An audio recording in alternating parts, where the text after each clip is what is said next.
أعوذ بالله من الشيطان الرجيم. بسم الله الرحمن الرحيم. ألف لام را تلك آيات الكتاب الحكيم. أكان للناس عجبا أن أوحينا إلى رجل منهم أن أنذر الناس وبشر الذين آمنوا أن لهم قدم صدق عند ربهم قال الكافرون إن هذا لساحر مبين. یولسمه سفارت سورة یونس، اولنی نمبر آیات ده سورة یونس. سورة یونس د قرآن مجید په 114 سورتونو کې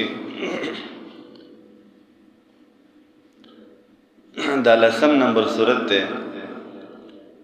په ترتیب قرآنی سره پس د سورة توبه نه، او په ترتیب نزولی سره دا 51 نمبر سورت ده وروستو د بنی اسرائیل نه نازل شوی ده. د مخکې سورت سره ربط او جوړښت، مخکې سورت توبه کې جهاد بالسيف ذکر شو په تفصیل سره چې کوم د توري جهاد دی. نو سورت یونس کې جهاد باللسان ذکر کړي. د کافر سره به ته په توره باندې جهاد وکړي، خو د منافق انسان سره په توره جهاد نه کوي. دله به دلایل ورکړي، دته به دلیل پیش کړي، نو دی به په ده باندې به غلبه بیا مومي. نو سورت یونس مرکزی دعوه، مرکزی مسله رد شفاعت قهری بیانوي. رد شفاعت قهری به تاسو ډېر پیر اورېدلی. د دې مطلب څه دی؟ د الله تعالی نه په زور سو خلاصول نشي کولی. نه فرشته، نه پیغمبران، نه پیریان، نه ولیان، نه بزرگان، هیڅ یو ذات د الله تعالی نه سو په زور خلاصولی نشي. دا مرکزی مسله سورة یونس ذکر کوي. او څومره دلایل چې ذکر کیږي نو مقصد به دا یوه خبره چې ما من شفیع الا من بعد اذنه، نشته هیڅوک سفارشي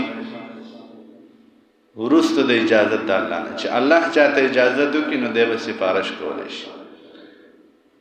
د ډیرو خلکو عقیده ده چې پیغمبران به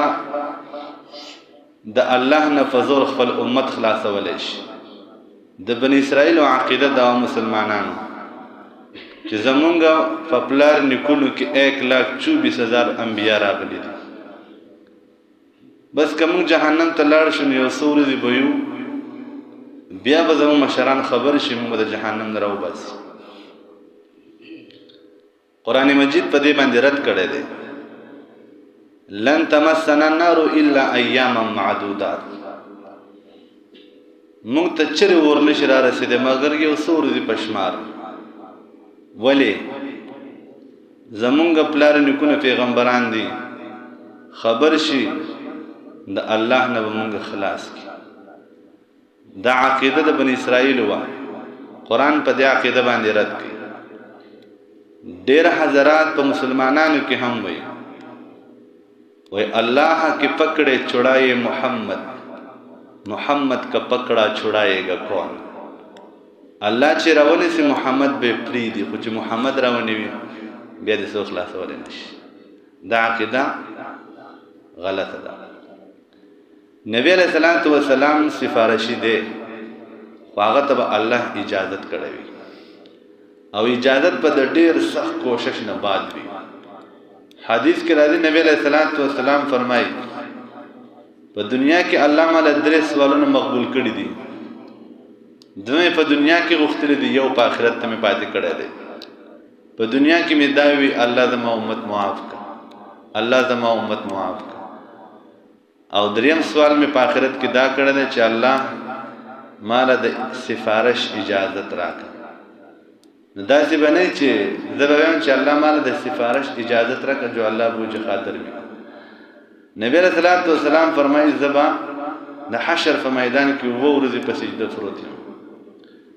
د رب کریم به په ما ترس راشي، ما ته به وایي ارفع رأسک یا محمد سل تؤتا. اے محمد سر اوچت که څه غواړې وغواړه چې درکړم درنه. نو پس د هغې نه به زه ویم الله ما ته اجازه وکړه زه خپل امت راوباسم. د هغې نه بعد ابی ابن کعب رضی الله تعالی عنه فرمایلی دی د قیامت په ورځ به نبی کریم علیه السلام د انبیاء امام او خطیب او شفیع وي. او نبی علیہ السلام فرمایي زه به د قیامت په ورځ د انبیاء امام یم، د هغوی خطیب به یم او د هغوی سفارشي به یم. ولا فخر علیه، زما په دې څه فخر نشته، زه په دې باندې خپل فخر نه کوم. د دې وجې نه د هغې نه وروستو چې نبی علیه السلام ته اجازت میلاو شي نو بیا به شهید اجازت کوي، بیا به عالم د قرآن او حافظ د قرآن اجازت، هغوی ته به الله پاک اجازت ورکړي. نو شهید به د 70 کسانو سفارش کوي چې جهنم په واجب وي. حدیث کې دام راغلی دی انس ابن مالک رضی الله تعالی عنہ فرمایي وای د قیامت په ورځ باندې به خلک په 2 صفونو کې شي، یو به جهنميان او یو به جنتيان. نو چې په یو بل تیریږي لا د جهنم د تو فیصله نه شي. نو دا جهنمی به ورته وایي اے پلانی تا په دنیا کې زمانه اوبه غوښتلې وې، ما دله اوبه درکړې وې، که نه اوس خو ما سفارش الله ته وکړه. بل به وایي ما تا سره دا کار کړی و، د هغې په وجه باندې به زما سفارش وکړه که نه. نو بیا به وروسته د دغې خلکو سفارش کېدلی شي. حافظ قرآن به سفارش کوي، شهیدان به سفارش کوي وروستو الا من بعد اذن، د الله د اجازت نه وروستو بیا دا خلک سفارش کوي. سورۃ یونس په دې مسله باندې رد کوي چې د الله نه په زور خلک بندگان خلاصولی شي، نشي خلاصولی. بسم الله الرحمن الرحیم الف لام را تلك آیات الكتاب الحکیم. دا دلائل د کتاب حکمت والا دی. اکان للناس عجبا، آیا خلق لرا تعجب دے،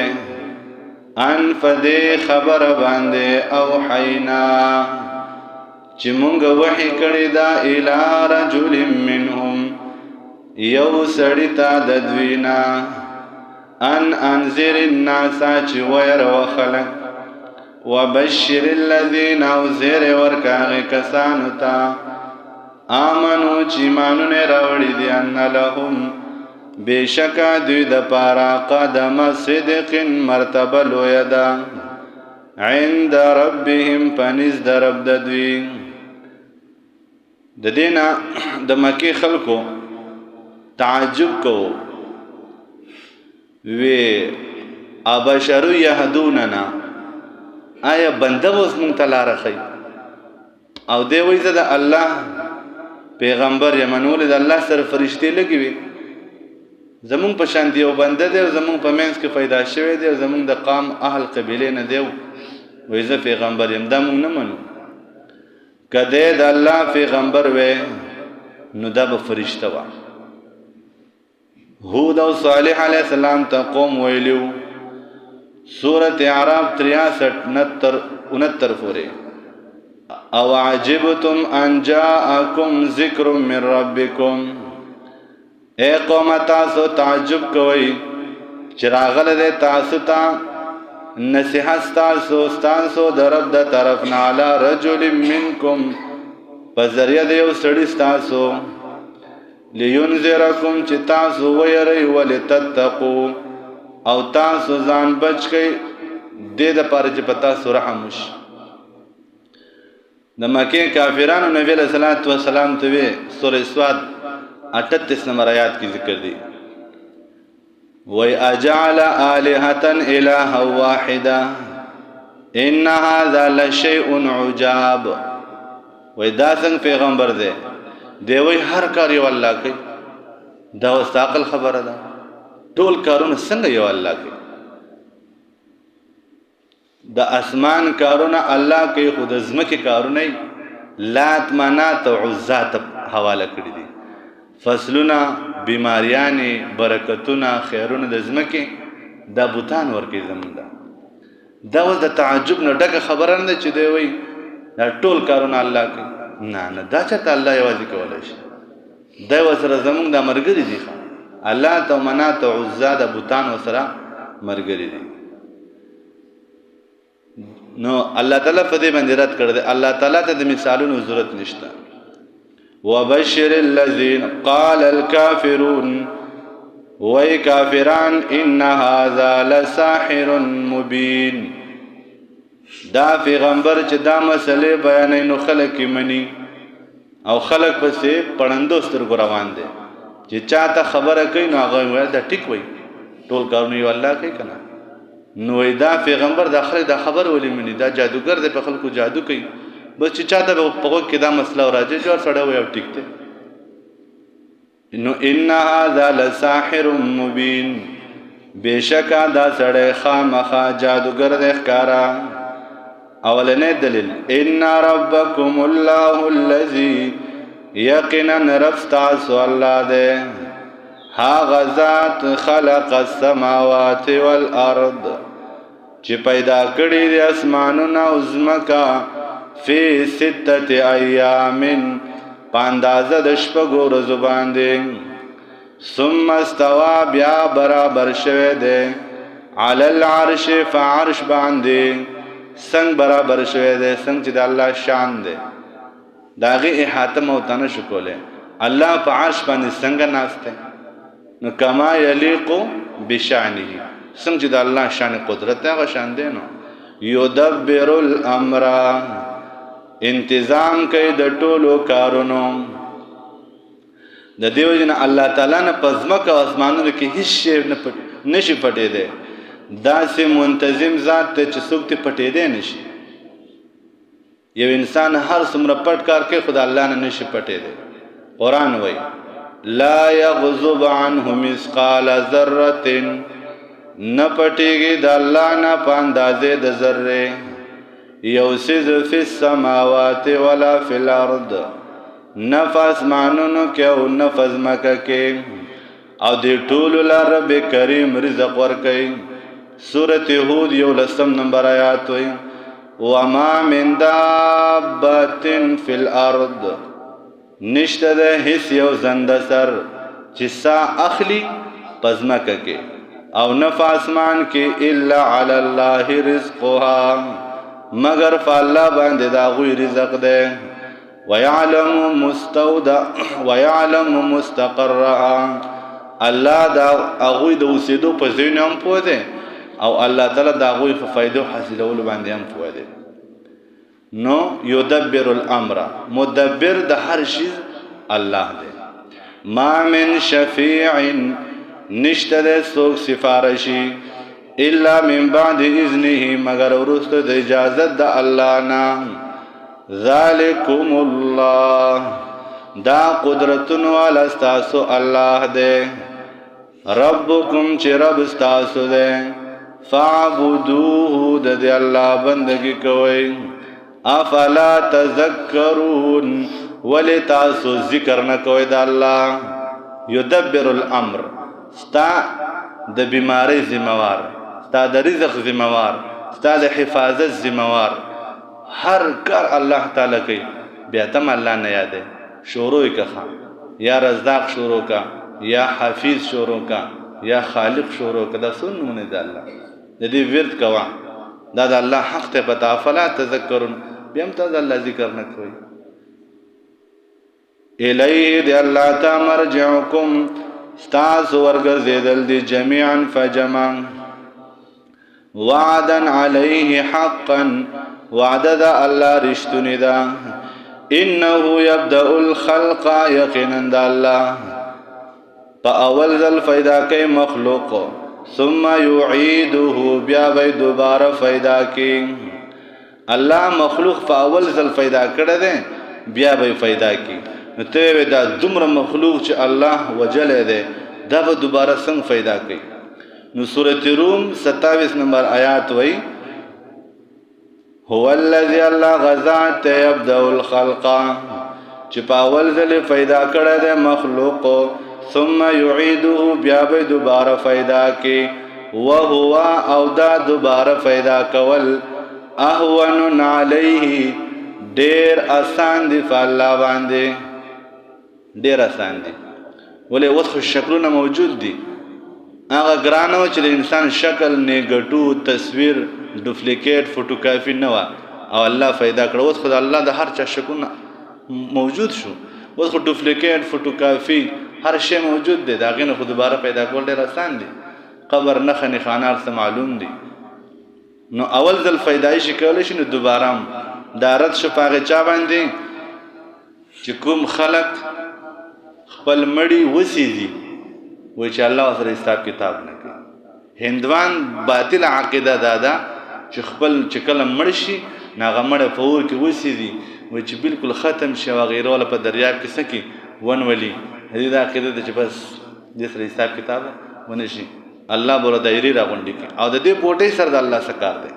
الله بل بوټي نشو ورکوله زما استاد د غوخه د بوټي دا د روح جامه ده دا جامه په دنیا کې فاتح شي اصل انسان روح دی اصل کار د روح سره دی الله او روح باندې زوال ناراضي او که یو انسان مړ شي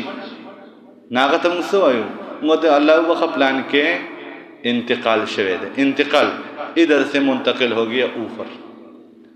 نو روح باندې زوالو ناراضي البته دا خاکی جامه د ویستا دا الله نور ما واستول شي د وسبنه بو تور واچي دا ته جامه بو تور واچي چې هغه به نسوځي نه به خرافي الله سره بوټي ډېری نو کته د ستا په عقل باندې کته خپل مړ وسه په دریاب کې لري گزاره کې ستا د ذهن چې الله بولا چې الله ته د دوباره پورته کول سي نظم استاد ذهن دي کوم ځای کې چې مسلمانانو د انسان علم ختم شي دا غزن د الله د علم ابتدا شروع شي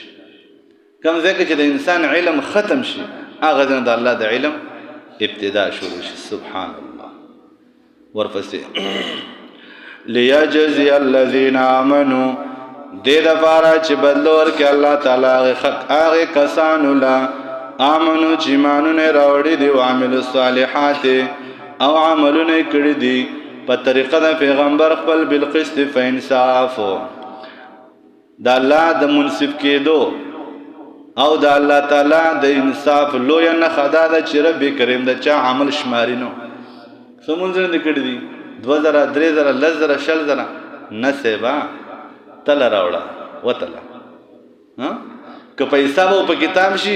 نو تبایو خو الله به زما واست عمل سکی الکه تاسو پر کلمو لیدا لس کروڑا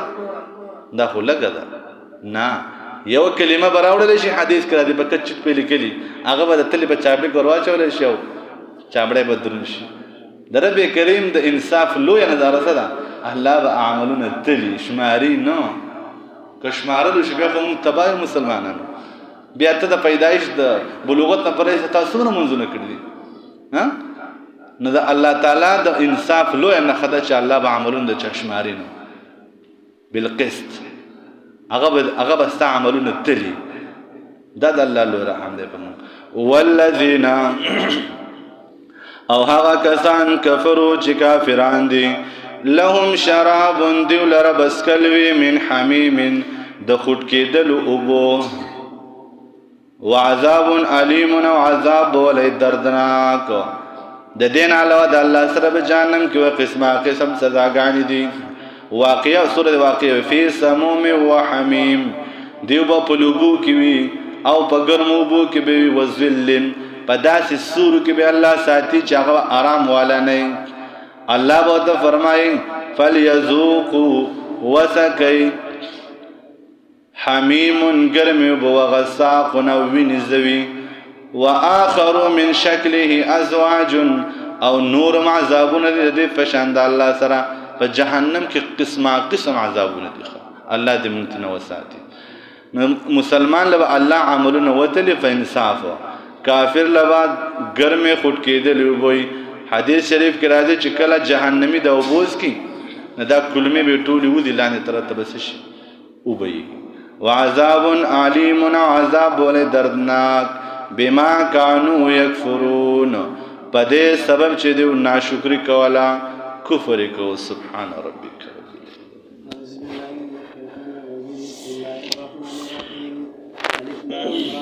آيات الكتاب لا يأتون الكتاب الحكيم حكمة ولا أكان للناس عجبا